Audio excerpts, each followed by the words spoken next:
Hello and welcome to Talking Shit About, a monthly podcast where I, Elizabeth Whipperman, interview someone about something they love, something they hate, something they've been through, or something they just know a lot about, and hopefully by the end we've all learned something. Today I brought on Dan with Escape the Clock, and we're going to talk about money mindsets and kind of the psychology behind how we view and handle money. This conversation is fantastic. I have already started re-examining my finances, which is something I hate doing. I hate talking about money. I hate dealing with money. I would love to live in a world with a barter system, but we don't live in a world with a barter system. We live in a capitalist society. So we talk about that. I think the tips are super practical. You're not going to hear don't buy avocado toast or don't buy coffee every morning, but really just some like practical tips on examining your relationship with money, how you spend it. I'm going to let Dan do most of the talking here, but I am so excited for you to listen to this podcast episode. So without any further ado, let's talk some shit. I was like, what the fuck does that mean? I have friends that are firefighters and I know that they use soap. And she was screaming at me over soup. Fuck this, I am not ever talking to a Scientologist again. These people are all insane. I'm putting my bricks in the dumpsters, motherfuckers. Do you see me, bitches? I'm throwing my bricks. And he's just like chucking bricks. Hello, everyone. Welcome to Talking Shit About. I am here today with Dan from Escape the Clock, and we're going to talk a little bit about the psychology of money. Dan, welcome so much to the podcast. How are you doing? Great. Thanks, Elizabeth. I appreciate being here. Yeah. Will you tell us a little bit about your podcast and then just kind of your role and what you do? Yeah, absolutely. I didn't really kind of plan on this in my life. I think a kind of a boring, normal person. But like many of us, I was struggling with a lot of stuff in life, had a lot of debt, was just trying to do my best to make it by, and kind of put a plan together for myself. And when I was in my 20s to get myself financially organized, and made some moves throughout my life, and it really worked out. And I stumbled into a point where I went from hundreds of thousands of dollars of debt to becoming this kind of self-made multimillionaire who retired pretty young. And that got attention from a lot of people, and they wanted to know kind of how I had done that. Such a large transformation. It had, come so far when other people were still struggling, especially people with a lot better means than myself. And I didn't really intend to be spending my retirement, teaching and doing a bunch of volunteer work and nonprofit work. But I have to say, it's become a fantastic purpose in my life. So I do a free podcast. I, wrote a book. I try to get the content out any way I can. And I go on podcasts and I try to help teach a lot of concepts to help people realize that there's a lot of things that we can do in our lives to make it a lot easier. Because there is kind of a system and a culture around us that does make it really hard, but there are little things we can do to get ahead. And so that's what I do now. Yeah, I, growing up, would like save money and was really good about it, but then becoming an adult, that just totally went away. So I'm excited to kind of dive into that. And I know for me, and I would love to hear your like thoughts on this, but there seems to be like a lot of stigma around like money problems, and it's like, I know for me it's something that like I don't like bringing up with people. I often feel embarrassed. I'm going to mute myself in a second, but is that something that you see a lot? Absolutely. And I think I like to always point out to people, like, why do you think that might be? Like, why is it so difficult to talk about money? And why is it considered taboo to talk about how much you make, or how much you have saved, or how much debt you have? The truth is, when we start talking about this stuff, it really helps us help each other and get ahead. And when we don't talk about it, who's it really helping? Well, it's helping the employers. Maybe they don't have to pay us fair wages. It's maybe helping the politicians who aren't doing more to ensure that we have fair credit laws and things like that. So the taboos can start as early as our childhood. We'll definitely get into that. I have some questions I want to ask you, Elizabeth, and we'll go through some stuff and we can demystify where a lot of this comes from. But I think when you start talking about it, we all have so much in common when it comes to this. I can actually give you a couple stats just to kind of prove that. So so much of when we're talking about money comes down to hidden behaviors that we all have. And these are things that are just constantly draining our wealth all the time, even when we don't realize we're doing it. There was this Morningstar behavioral survey that found that 98% of Americans have at least one of these common financial biases that directly worsens our outcomes. And this is like lower savings, damaging our credit scores, things like that. So there's like this real financial cost to some of these things. And just consider this, 77% of Americans make a purchase they regret every 1 to 3 months. And 1 out of 5 of those are usually over $1,000. If you look at a bigger scale, the US household debt has now climbed to over $18.4 trillion. And $1.2 trillion of that is credit cards. So debt is massive. It's never been so high. Half of Americans have no retirement savings. Half. And of the Americans that are 50 years or older, 60% of them worry they don't have enough retirement savings. These are people who are supposed to be retiring in 10 to 15 years or more. So this is a real thing. It's a real financial squeeze. And you can feel it getting worse and worse because costs have risen every year at least 2.9%. So costs are getting higher and higher, and we're seeing a largest jump ever because of tariffs. And that's coming. We're going to start feeling that around the holidays. But income is only going up marginally, like 1%. So costs going up almost 3%, but how much you get paid only 1%. That means it's harder and harder to make ends meet. So these little things that we do, even not being able to talk about this stuff, it really does actually hurt our bottom lines. Do you want to go ahead and jump into these kind of questions? And Yeah. So like I'll ask some questions, and we can kind of start in the beginning, and then we'll get more to the present, and then we could talk more about the future. But just for a moment, like consider a couple like have you ever like jumped on a sale just because you saw another number crossed out? Or have you ever like compared the current value of something you own to what you originally paid for it? Have you ever not sold something because you didn't want to realize the loss on it? Or have you ever thought, hey, I can start seriously saving next year, even though you might find that you never really get around to it? There's all these little things that we do all the time, like how we anchor ourselves, how we think of ownership, how we think of how little money we have, or how much money we have, or the status quo. These are all the kinds of things I'm talking about when I mean behaviors. And so I'll start. Let me ask you some questions. We can kind of see, and then thank you, by the way, for being willing to be the guinea pig here and talk about your life, because that takes a lot of vulnerability, and I appreciate that. But I think it is helpful for people to see the real examples of these. Awesome. Okay, so let's jump in then. Let's start with, if you think back to your childhood for a moment, how was money talked about in your house? Like, what was it like? Did your family worry about money? Did you have an allowance? Was like money just kind of a taboo topic? So it kind of depends on which household. So my parents divorced when I was very little. My mom, for a good chunk of my childhood, was a single mom.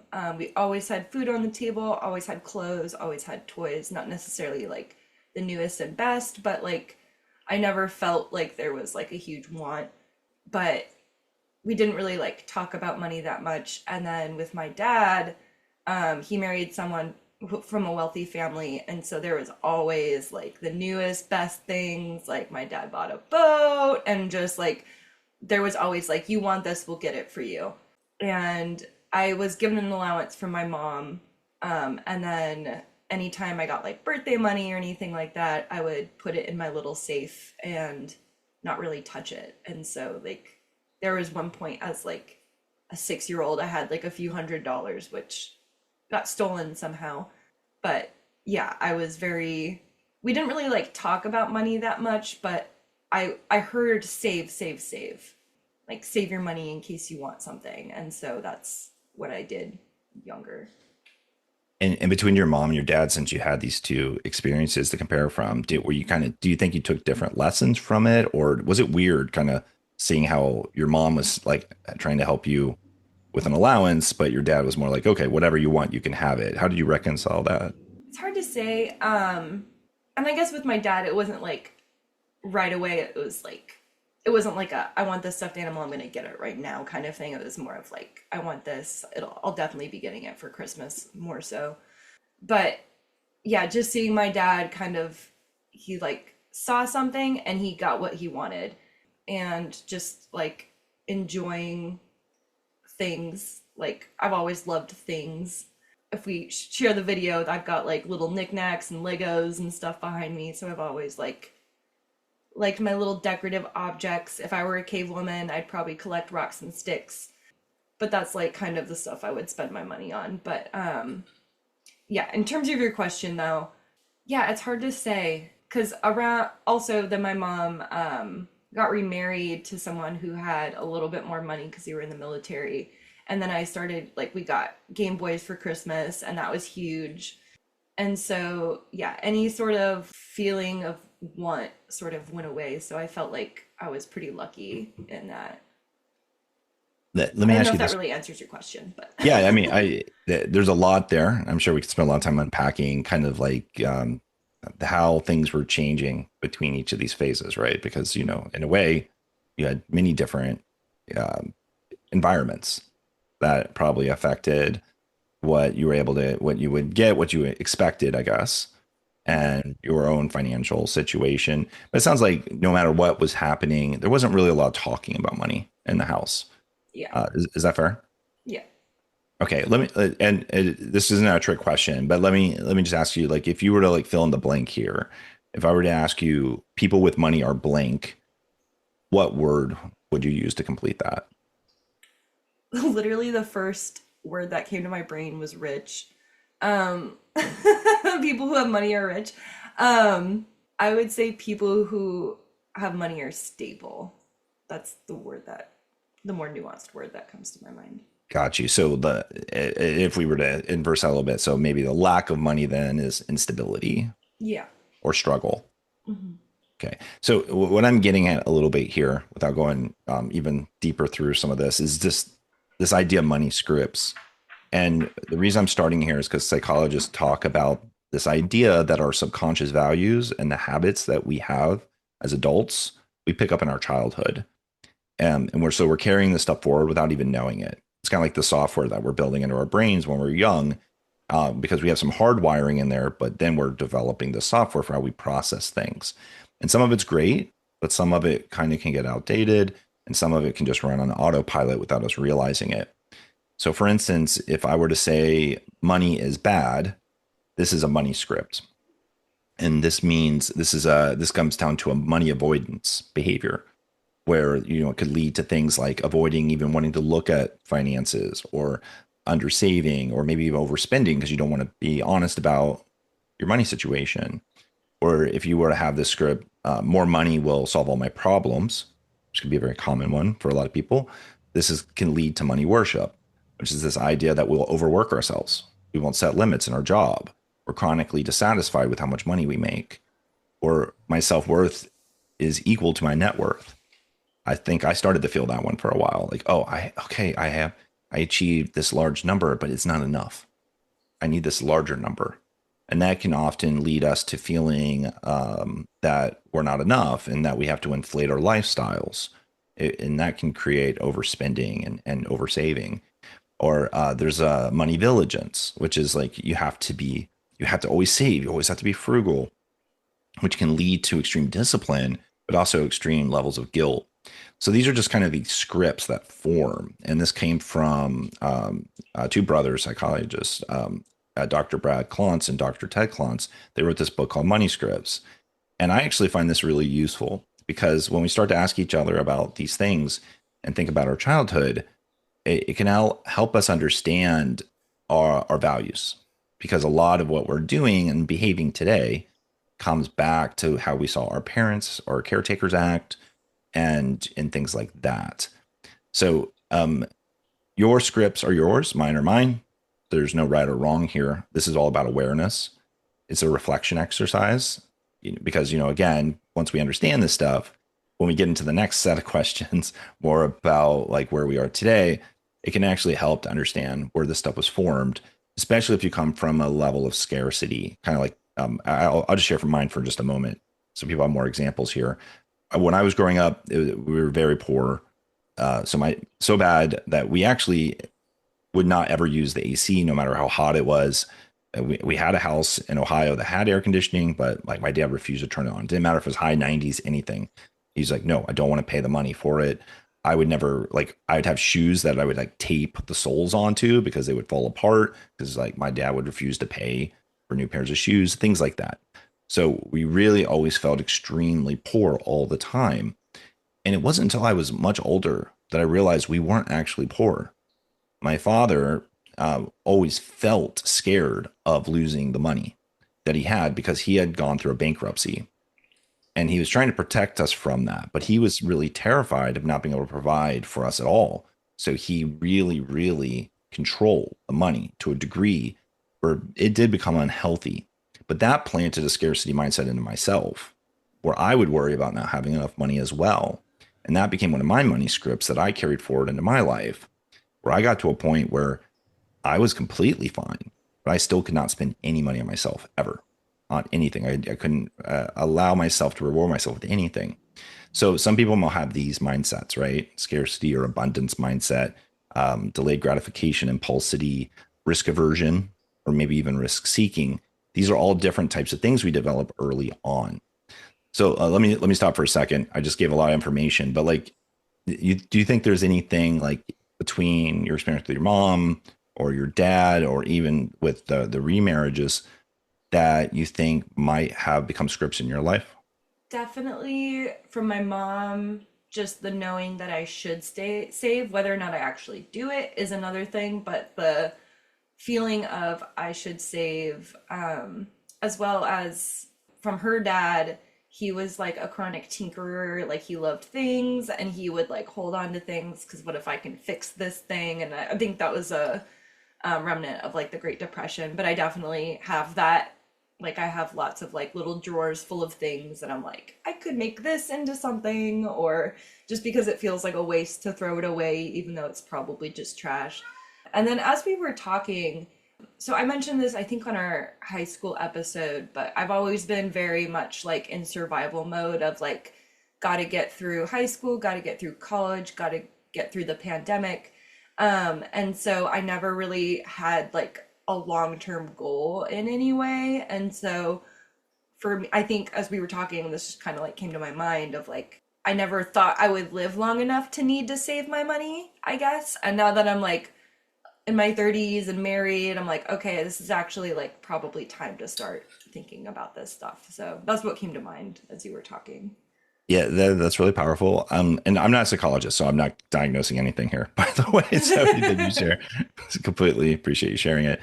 But yeah, there definitely are examples of people who are experiencing this kind of survival mode all the time, almost like where you get stuck in that state of mind. And what it does is it creates this tunneling effect. And so all you can do is focus on what's in front of you. And you become so hyper focused on survival and what's in front of you that you're unable to plan anything in the horizon. It actually behaviorally makes it almost impossible for you to think about longer term goals. And because of that, it gets very difficult to get ahead because you're always in this survival mode.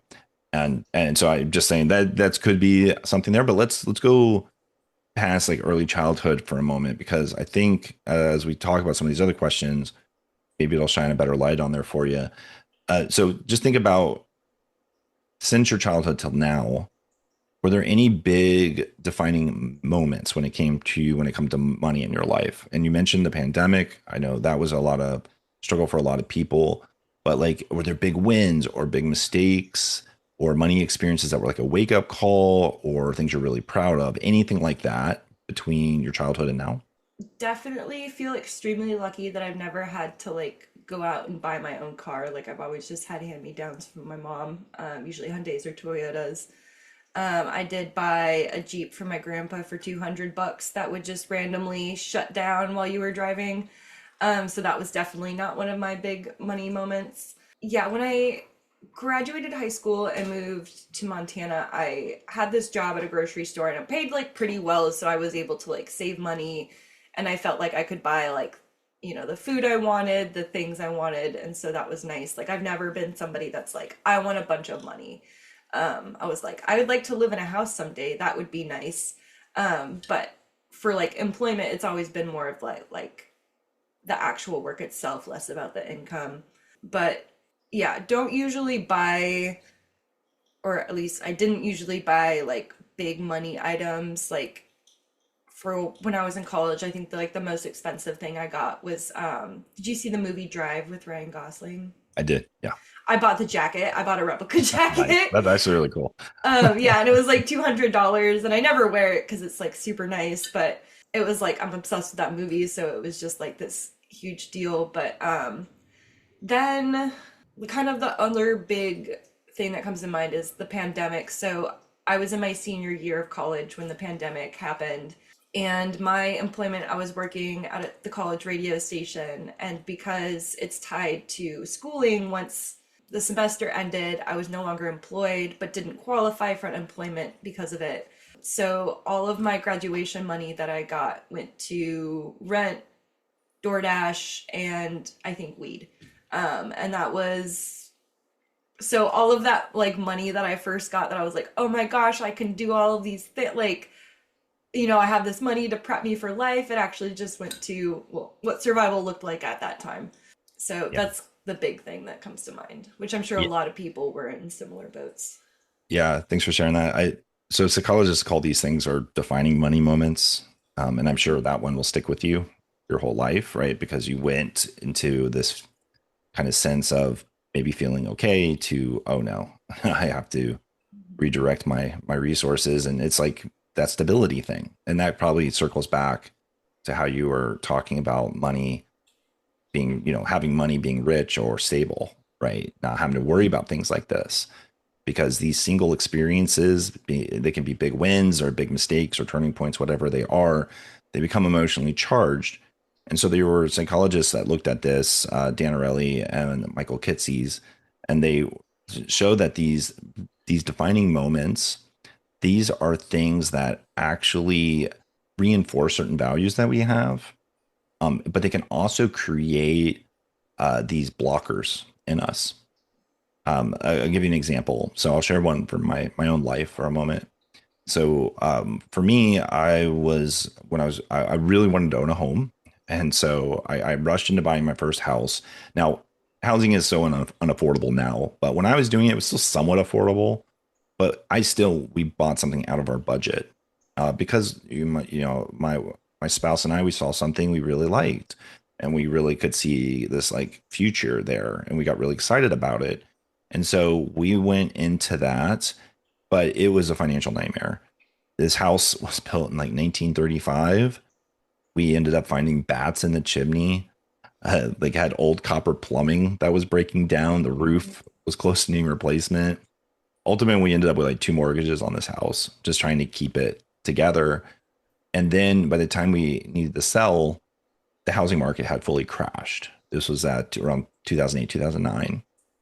And so we had no choice but to short sell the house at a major loss. And so I was still trying to get my financial life in order. And then I had this massive, tough event where we were near financial ruin because of the housing market. And I think it changed the way I think about debt and investing in particular. So now I'm in a much better place. I own 2 houses, a condo, an apartment, and a house.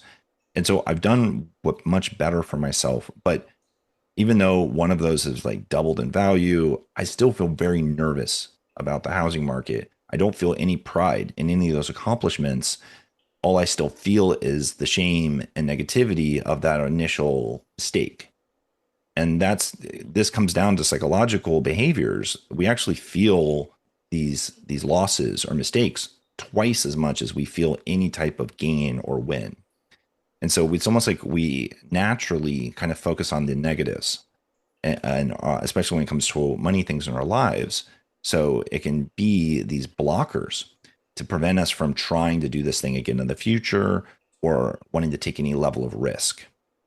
And so thinking about like these emotional charged moments, I think are really helpful, especially when it comes to understanding our scripts in the first place, because once we're aware of the ones that are helping us, we can kind of celebrate ourselves that they're working.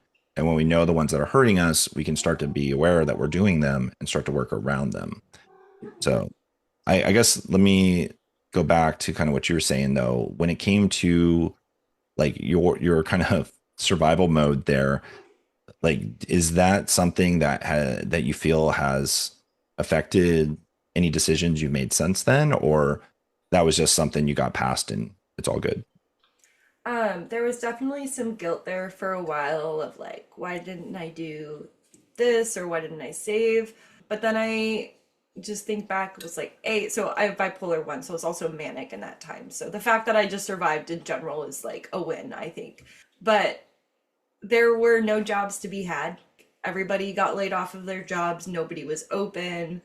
I couldn't go anywhere. Like everywhere was closed. So if I wanted to go do experiences with my money, like that wasn't even an option. So I think just like giving myself the grace of like the world ended for a minute. You were trying to meet your needs and also like not spread a virus or whatever. So I've over time gotten like over it, I guess. I just wanted to throw something in there real quick that came to mind while you were talking.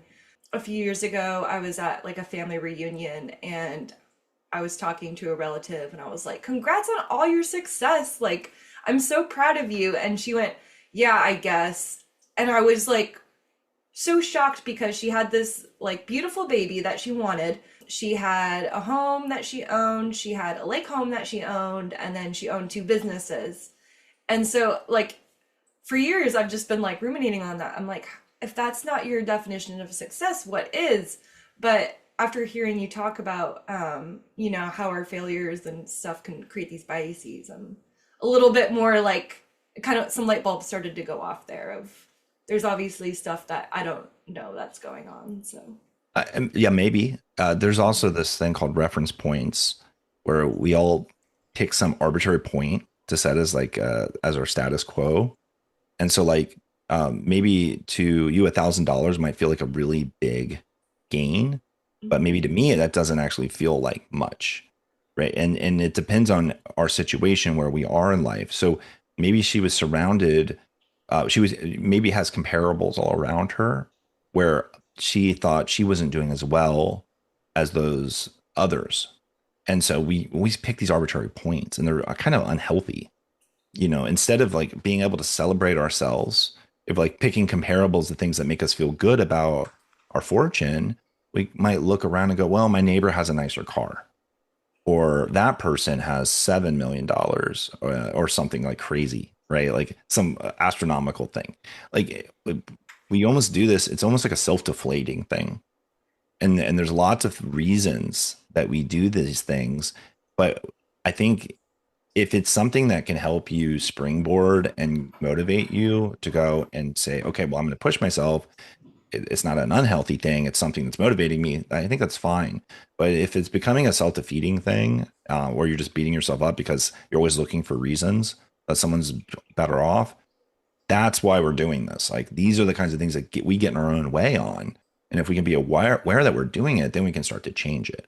But I think let's talk about today, because like I think how you act today is what we're trying to get to. So let me ask you a couple of questions about your current money behaviors.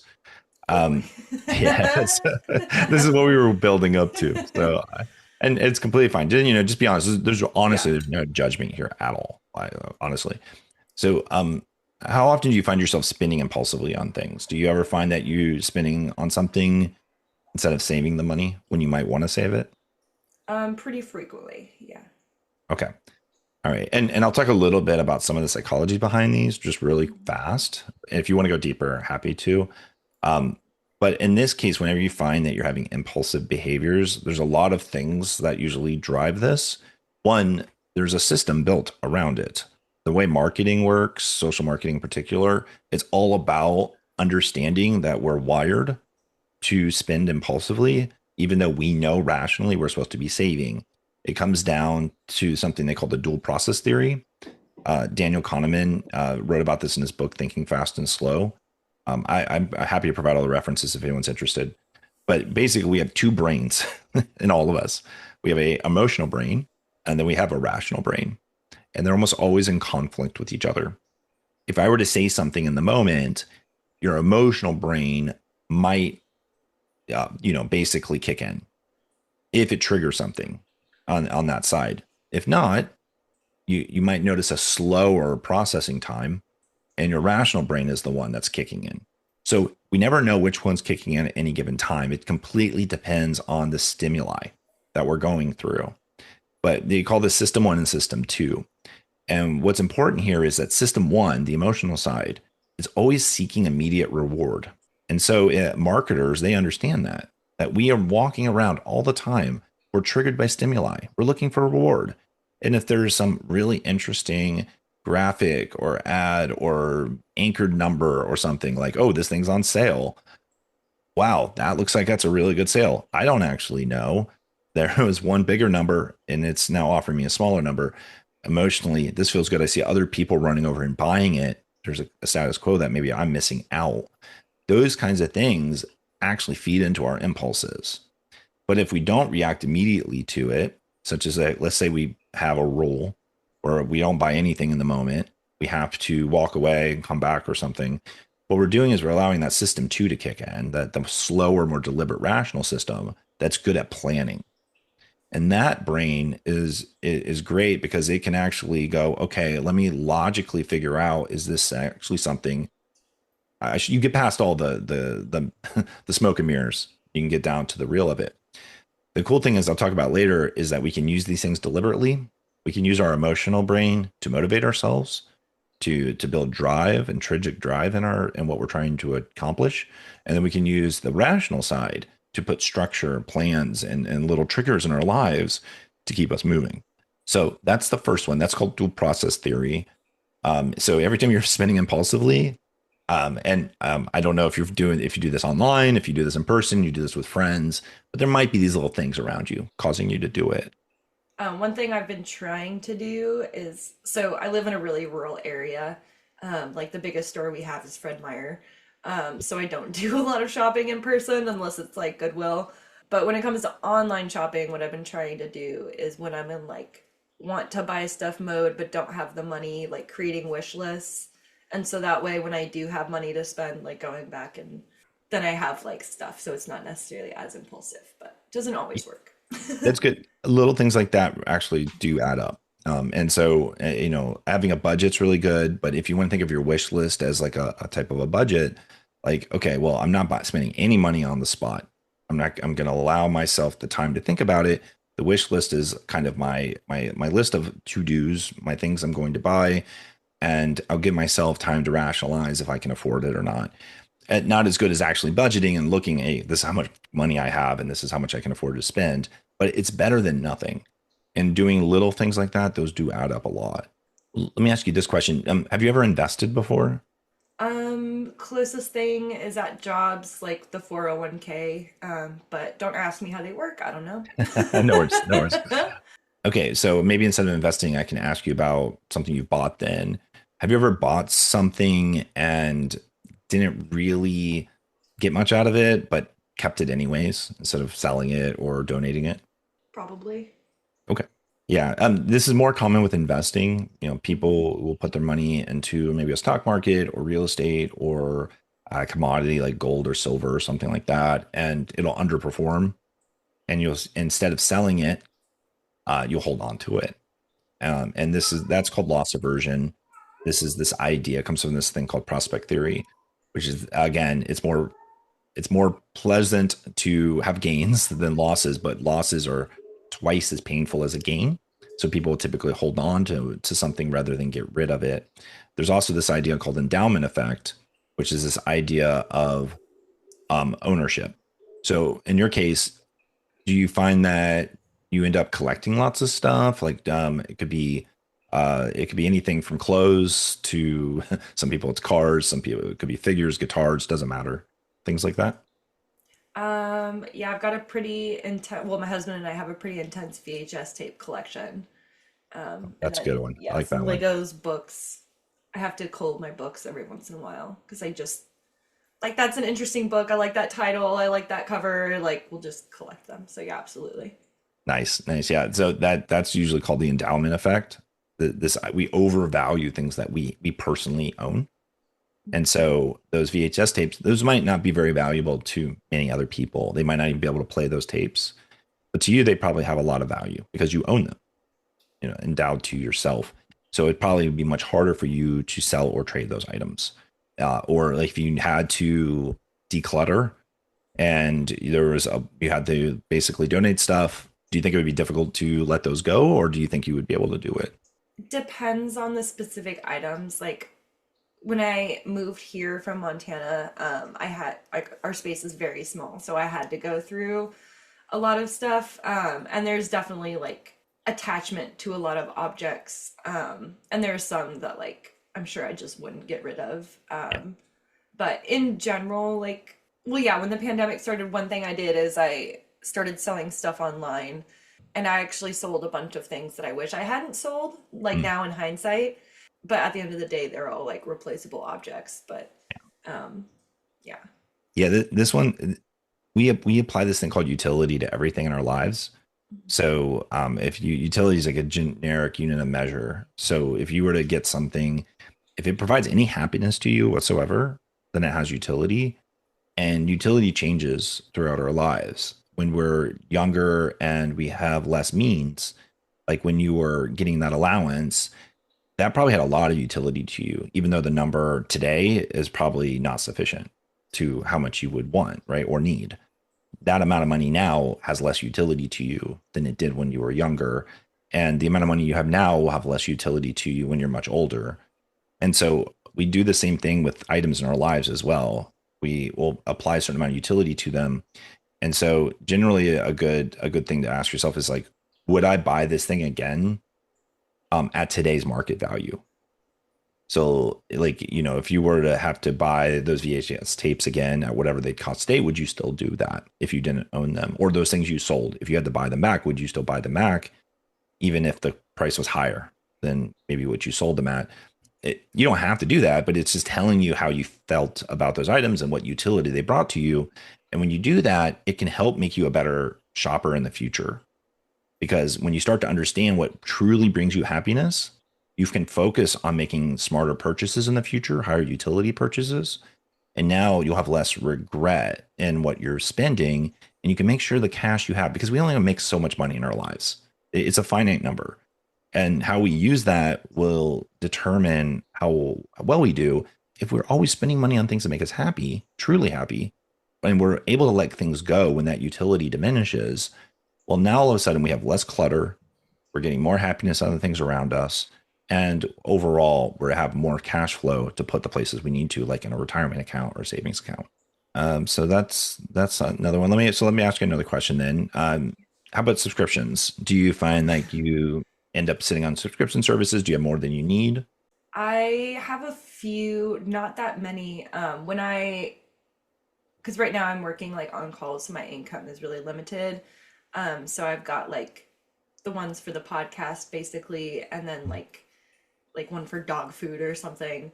I am a dirty liar, so I actually don't have any streaming subscriptions. I mooch off of my husband and my mom. I do have some annual subscriptions though, in addition to my bi-monthly dog food.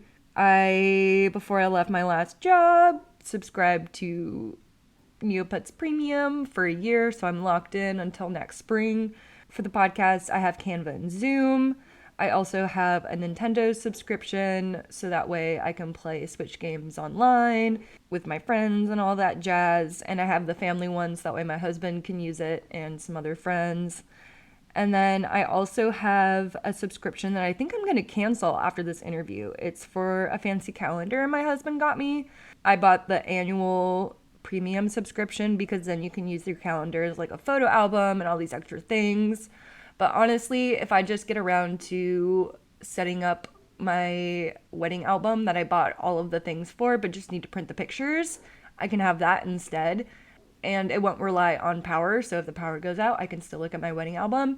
So I think I'm going to cancel that one, actually. It's annual, so I'm stuck till January. But moving forward, I think I'm going to get rid of that one. So yeah, those are my subscriptions. But when I do have that extra money to spend, absolutely, like more streaming services. I would love to like support other podcasts and stuff on Patreon. Yeah. But yeah, mostly just streaming services, I think. Okay, so you never feel like you end up with ones that you're unable to cancel. Like you pretty much have the ones you would use or need, and Yeah. if you had more money, you'd probably get additional ones. Yeah. God, that's good. So yeah, you definitely don't have a script around that. Then some people will end up with a sunk cost fallacy where once you start to invest in something, you can't let it go. So once you put money into a subscription service, you find it impossible to cancel it because you've invested something into it. It's like the same as going to a movie. Like if you go to a movie and it's like a really bad movie and you still sit there and watch the whole thing because you bought a ticket instead of getting up and leaving because your time is being wasted. It's the same idea. Like we're sinking our cost in there because we already put some money into it. Subscription services, they kind of use that to their advantage. They know once you put any money into anything, you're more likely to leave it there. It's harder to cancel something than it is to sign up for something. And so what happens is some people end up getting way too many subscriptions because everything's moved to that model because it's so lucrative and so wired towards our human behavior that you will end up with like way too many subscription services, and it's like death by a thousand paper cuts, as you can imagine, right? The monthly bills just end up killing you. They all add up and you're like, where's all my money going? But yeah, that's good. You don't have that one. Cool. So I could ask you probably 50 more questions where we could touch on all these different things, but maybe it'd be more interesting to kind of go back towards where your kind of original scripts were, which is around this idea of kind of your survival and maybe a scarcity mode, because that one, it really comes down to any type of resource that we're worried about. It could be our time, it could be our money, it could be our attention, our social capital. It doesn't matter, right? Like if we're worried about not having enough of something, it will change our behavior and how we act and everything that we do. So with that in mind, like how are you thinking about the way you act today? Is there anything that you feel like, okay, I'm not sure why I do this way, or I'm still stuck in this mode, so I'm unable to save? Like where do you think you sit today? Yeah, I feel like we've kind of talked about it a little bit, of just wanting to like just loving things. It's like I said, it's a really good thing I live in a rural area where there aren't like that many shopping opportunities. I actually sorry to kind of pivot, but earlier you mentioned money worship. And that's something like I would love to kind of like touch, and we can like do that later or right now if you want to. No, please. I'd be really interested to hear what's ever tickled your brain. Like let's go into that stuff. I think that'd be great. Deflected. Yeah. So I think I mentioned like briefly when you reached out that I was like worried about talking about money because I don't want to give a platform to grifters. Like, if someone's like selling you like, this is a way you could make $1 million. Like that's so not like the kind of person that I want to have on. And I'm sure you probably know like the term, but are you familiar with like the happiness curve where it's like you make a certain amount of money? Yeah. Would you be willing to talk a little bit about money worship and kind of like just any thoughts you have on that? Yeah. I mean, a lot of what we're talking about that, like with the money scripts, I think it can kind of come to that as well. And I do think we do have a system that almost validates greed and the idea that money can equal status. I mean, we see this in fashion. We see this in politics. We see this in all kinds of part of society. The idea of the more money I have, the more status I show, the more I'm a worthy person or likable person, or celebrity does this as well. And I think that creates this kind of, especially in a capitalistic system, the idea of, okay, you have to grind yourself to, prove your worth by how much money you can make.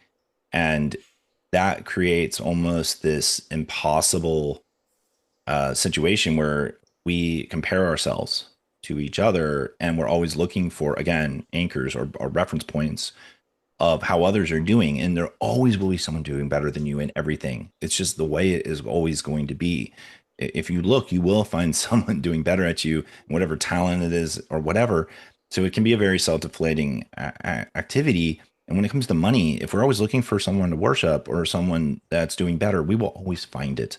I mean, Elon Musk has so much money, it's impossible. Like, you know, he could basically be paying all of us like $1 million a minute and be fine. Like, that guy is that wealthy.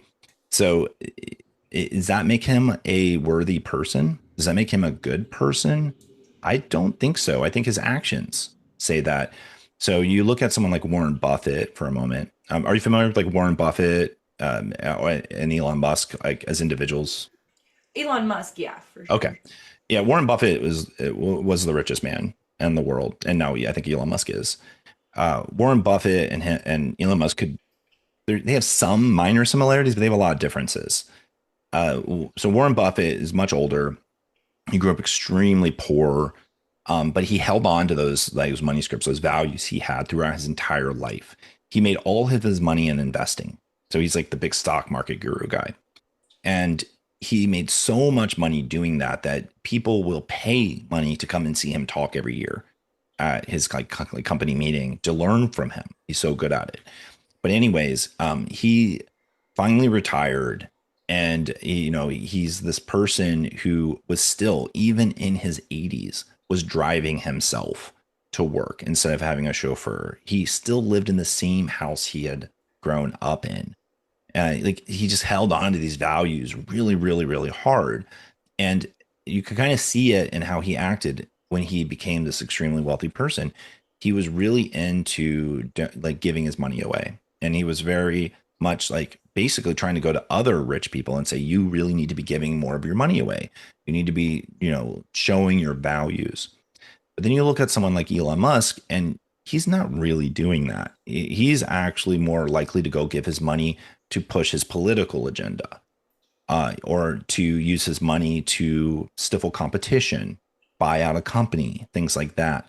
The values are very different, but they're both very high net worth individuals. Which one do you worship? Which one do you look up to? Which one is your role model? They're both very different people with very similar means. So I do think like there's a lot of fallacy in this idea of money worship. Yet we live in a system where it's almost more natural to think you should act that way than not act that way, because we're almost kind of taught, hey, this is what it means to do well. This is what it means to have value. And by the way, we're not really going to talk about money anyways, so we can't really debunk this stuff. You should just do what you're seeing other people do. Anyways, that was my raw thoughts on it. But Perfect. Thank you. I wanted those thoughts. yeah. I truly believe that all money really does for you is buy you time. It buys you freedom. That's the way I look at money personally. I think of it more of without money. So money does not bring happiness. Fully know that money will not make you happy, but a lack of money absolutely will make you unhappy. It's completely true. And having money in this society will make you miserable, but having it doesn't necessarily make you happy. But what you can do with the means of having your time back because you have money, that can make you truly happy. And that's when we get into purpose. So like Elizabeth, if I were to ask you, and this is one of the questions I was going to get to at the end, but if I were to ask you to fill in the blank, my purpose is, what would you say? Oh, shit. I know. Sorry. I'm going to go right to the hardest one now, because like I was going to get to it anyways, but I think it's a good right time. now, I'm just going to Yeah. say exist. Okay. All right. Yeah. So I'm going to say you're figuring it out. Okay. Because you have a purpose. It's more than existing, I can promise you. By you doing this podcast, you're striving to give something out there. We all have it. I'm trying to do it by pushing financial literacy. I'm not saying I'm good at it, but I'm trying, because it does feel like I'm doing something way more important than what I was doing before, which was building big programs for big, top companies so that they could do better at making shareholders happy. I was really, really good at making money for big companies, but that was not my purpose. That gave me no happiness. I don't care how good I was at my job, how many promotions I got, any of that. I love my family. I have 2 amazing children. My son's about to go to college tomorrow.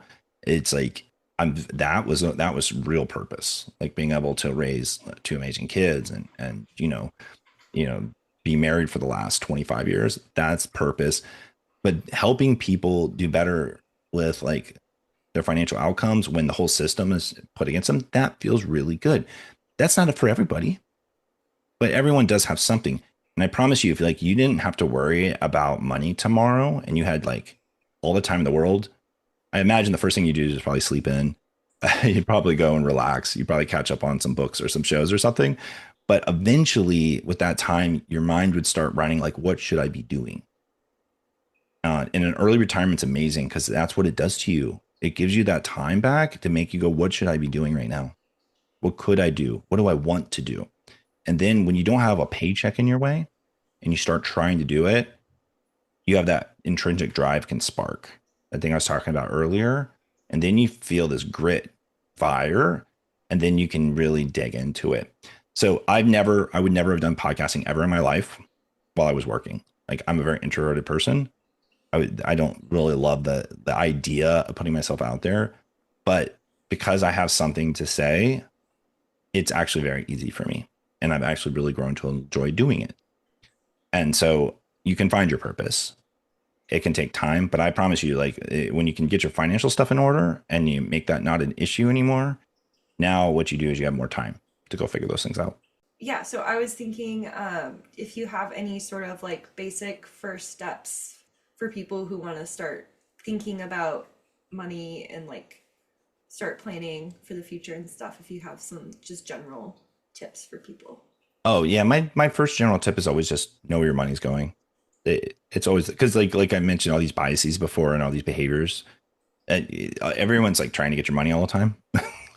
It's like really annoying. It's like everyone's always like has an angle because it's a system that's designed of, and to go back to it again, like for me to be ahead, I have to be doing better than you.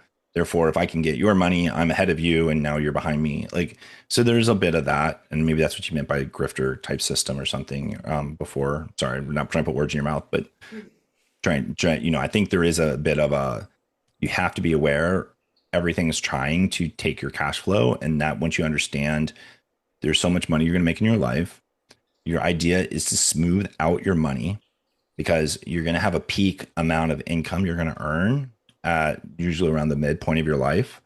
If you can start to smooth that out towards the later part of your life, now what's going to happen is your needs are going to go down. Your cost of living actually deflates. Your healthcare might go up, but the rest of it usually goes down. You're not really going to be traveling as much. Usually you've done most of the stuff you're trying to do. And now what you do is you have more time to yourself. If you can make sure you move some of that money to the future, now all of a sudden you can actually have a lot more means to go do the things you might actually want to do when you discover what you want your purpose to be with that time. So first step is always this: look at where your money's going. You can do this using all these budgeting tools. I give a free tool away on my website.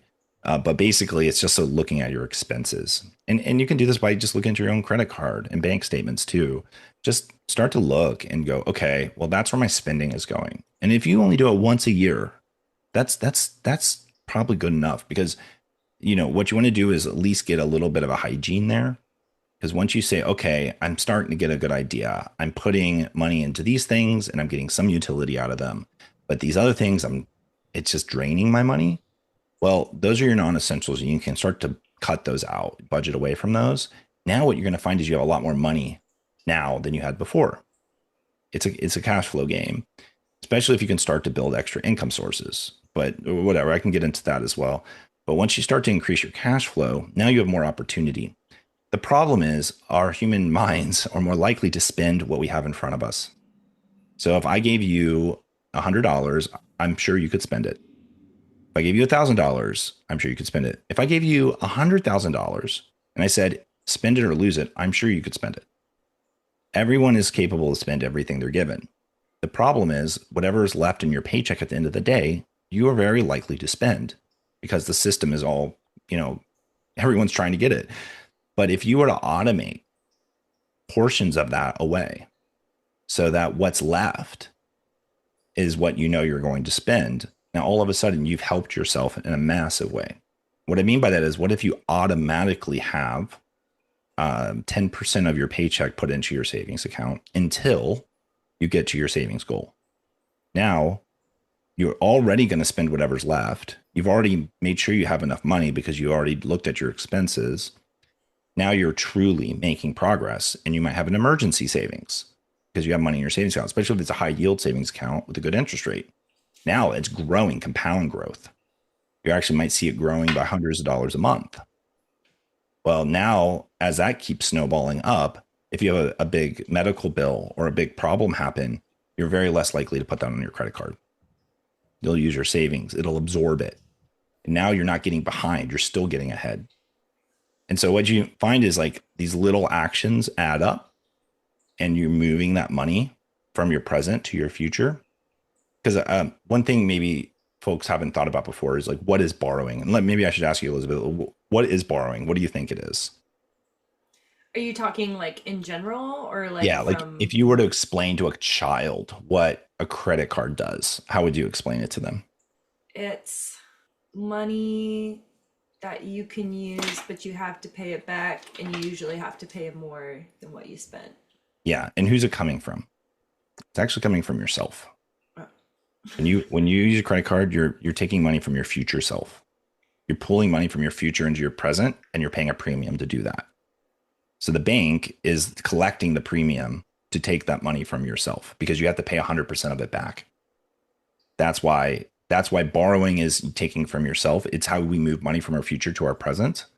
Saving is how we move money from our present to our future. If we invest the money we save, now we're not only moving money to our future, we're allowing it to grow into more money. And I can talk about passive income as well, because when you start to invest in a way where it starts to pay you, now you have a paycheck coming without doing work. And there are lots of ways to make that happen. It takes time, but that's when you hit financial freedom, is when you know you have cash still coming in where you're not doing anything. It takes time to get there, but when you get the capital, when you take your actual job income and you put it in the right places, it starts to pay you, and you're making more money than your costs. That's the key. You need more money coming in than your cost of living. When you have that, then you're financially free. You don't have to work anymore. That's what I'm trying to help people figure out, how to become financially free. Because when you do that, now you can live your best life. You're not beholden to some corporate agenda or some other problem or whatever, because we spend our lives following other people's agendas is what we do. But what if you can get free of that? You can just do what you want to do. I imagine the world would be a pretty cool place if we got to that point. That's actually a pretty good segue. If people want to learn more about your work and, all of that jazz, how can they do that? Yeah, like I mentioned, I kind of stumbled into this.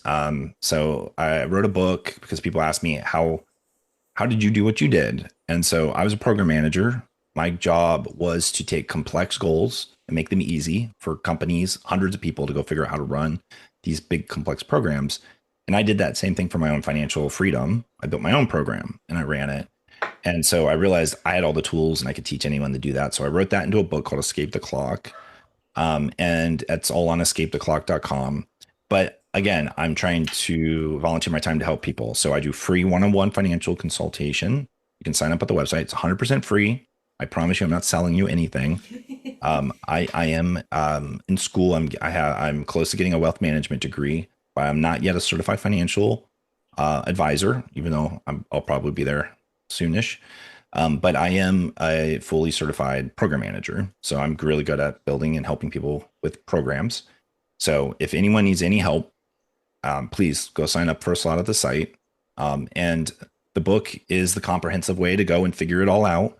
Or you can go and subscribe to my podcast. Every episode, usually 30-minute episodes, 40-minute episodes. I'm breaking apart a complex financial thing into easy to understand things. And I'm bringing on experts to talk about. We just talked about how do you pay for college. That was last week. The week before that was how to make sure your money matches your values so that you're actually putting your money places that make good differences for the world. So I'm bringing on real experts. We're having great conversations about this stuff. But that's what I do. Escapetheclock.com if you're interested in any of that stuff. Otherwise, just happy to come on and just talk about these things, because we got to talk about money. If you don't talk about money, nothing is going to change. That's awesome, Dan. Thank you so much. Was there anything else you wanted to touch on? Any closing thoughts before we wrap up? No, I just want to thank you for being willing to talk about your your money stuff. I find the more I do this with people, the harder it is for it's hard for them at first and it gets easier the more you do it. And you just did this in front of your audience. So that was pretty cool of you to do that. Thank you. Yeah, you've given me a lot to think about, and so I'm excited to start re-examining the way I spend my money. So thank you so much for coming on. Right on. Thank you, Elizabeth. Appreciate it. That is a wrap for this month's episode of Talking Shit About. I'll have info on Dan's resources in the show notes. Please utilize them. I would like for you guys to be as successful as you can be, and of course, success is on your own terms. I hate asking for money and I hate asking for help, but when you have a podcast, you do that at the end. So free and easy ways to support the show are to subscribe on your favorite platforms and turn on automatic downloads. Even if you don't listen to the episode, the download itself helps with the algorithms. You can also follow me on Instagram, Facebook, and TikTok. TikTok, I am the most active. And if you have $5 a month to spare, I know we just got done talking about subscriptions you don't need, but hey, if you want another one, you can follow me on patreon.com/talkingshitabout, where you can get early access or behind the scenes content, sometimes some extra Patreon exclusive content. And with that, I'm going to go ahead and wrap it up. Thank you so much for listening. We'll see you in 2 weeks for a microsode and another 4 weeks for an interview.